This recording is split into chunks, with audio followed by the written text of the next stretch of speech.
How did Roger Zelazny's Chronicles of Amber influence first edition D&D?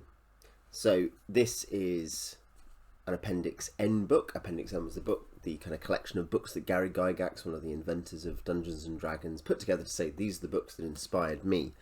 And the Chronicles of Amber themselves are 5 short novels or novellas collected in this bind-up, published between 1970 and 1978 by the sci-fi and fantasy author Roger Zelazny.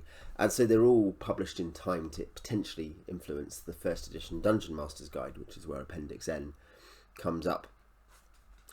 They're interesting books. They are a kind of early fantasy multiverse with a royal family who can travel between the worlds and who can, can manipulate the things around them in those worlds, have a kind of magical power, but there's also mysteries and stuff like that. And I can see a number of ways in which I could see this influencing Dungeons and Dragons. Now, very few of them are as direct as in some of our cases, though I think there's some very, very interesting coincidences, I guess, or things that are similar or which seem to echo things that happen in Gygax's writing.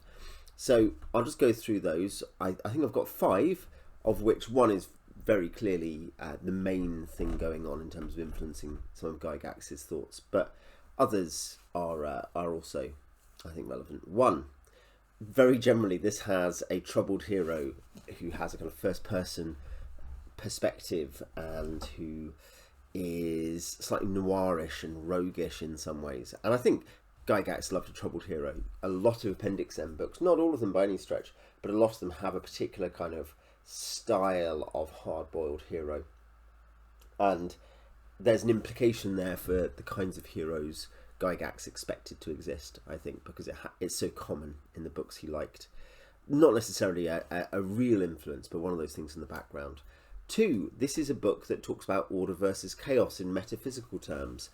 And so alongside Elric, and most importantly, 3 Hearts and 3 Lions, this feeds into the law versus chaos discussion that's going on in alignment in, well, classic D&D, original D&D with law versus lawful versus chaotic, and basic D&D continues that.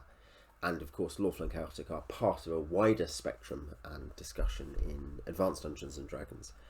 So this is a book, one of several books that Gygax liked, which talk about that. It would be strange if he hadn't connected the dots himself and thought lots of these books talk about this cosmic concept of order versus chaos, law versus chaos, which I'm interested in, which I see happening in the world of my game. 1 magic item seems to me to potentially be inspired by this, and I can't think of another source for it: the Deck of Many Things. So in this, importantly, the members of this royal family have a deck of tarot cards which are magical. And a particular magic about them is the trumps represent the other members of the family, and you can communicate with the members of the family, or you can potentially transport yourself through to them, or you can even go to mental war, psionic war against them in that way. So those are the trumps of Amber, but it's a magical deck of cards with magical trumps, which definitely makes me think of, which have different effects. And there are ones that are added during the course of events, which have different powers. And there may well be other things that inspire the Deck of Many Things, but I can't think of any off the top of my head. And this is a set of books where a magical deck of cards with the face cards having magic powers, kind of tarot-like cards having magic powers, which are incredibly important. So I'd connect those two. 3rd, bestiary. I think there is probably an influence here on the monster manual and on generally the kind of monster design. There's an interest in Heraldic Beasts, and so that connects to certain other books in Appendix N, like the 2nd of the Harold Shea books, or 3 Hearts and 3 Lions, things like that. Barsuma, I've talked about, as another obvious but quite different influence, but Heraldic Beasts, Arthurian fantasy, things like that definitely matter. And monsters that come up here, which may or may not be a direct influence. The Wyvern comes up here, though it also comes up in Harold Shea.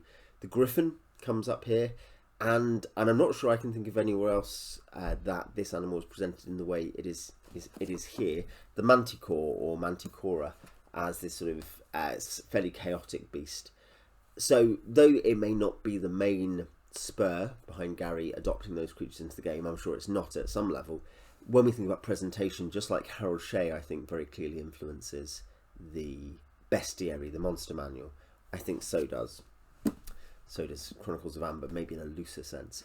Finally, this is the cast iron, definitely, or, pretty definitely the main influence, and it tracks to a couple of other books in Appendix N, is that this is an early fantasy multiverse with many worlds coming up from the true world Amber.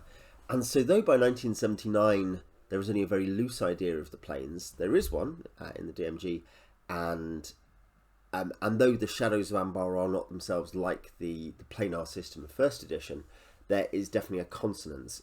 And given we know that Gary also was interested in, he puts The World of Tears by Philip Jose Farmer on the Appendix N, and Harold Shea as well has a sort of multiversal thing going on.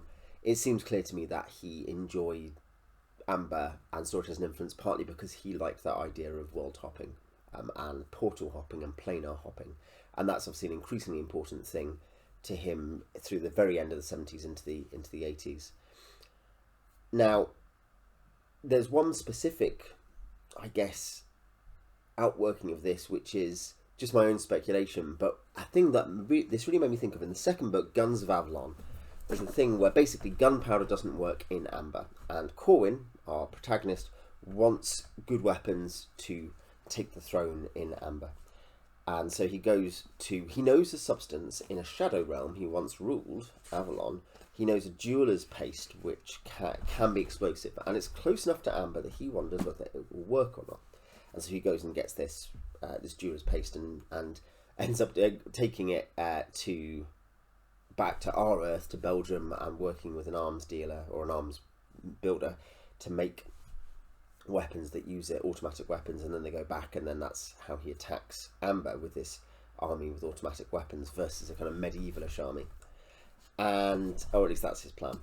And that's a very fun story, but it just made me think of all things about the kind of plane hopping thing with guns, of a very specific set of conversions and comparisons in the DMG between, well, Gamma World, but also Boot Hill and generic fantasy worlds. The idea of, well, what happens when these weapons from another world come in to the fantasy world? And though it is hardly the only place he could have gotten this from necessarily, certainly the idea that there might be higher technology being taken somewhere else is a common fantasy or sci-fi trope. But the specific thing in Guns of Avalon just felt so atmospherically like this idea of the Boot Hill transportation into the fantasy world that struck me. The general point of the multiverse, I think, is undisputed. That's an influence on Gary. The specific point about the workings of his mind over planar hopping obviously is more indefinite. I may have missed some comparisons and influences from the Chronicles of Amber on Dungeons and Dragons. Tell me in the comments if so. And tell me what, I suppose, maybe what other books really do you think help form the multiversal view of early D&D. Till next time.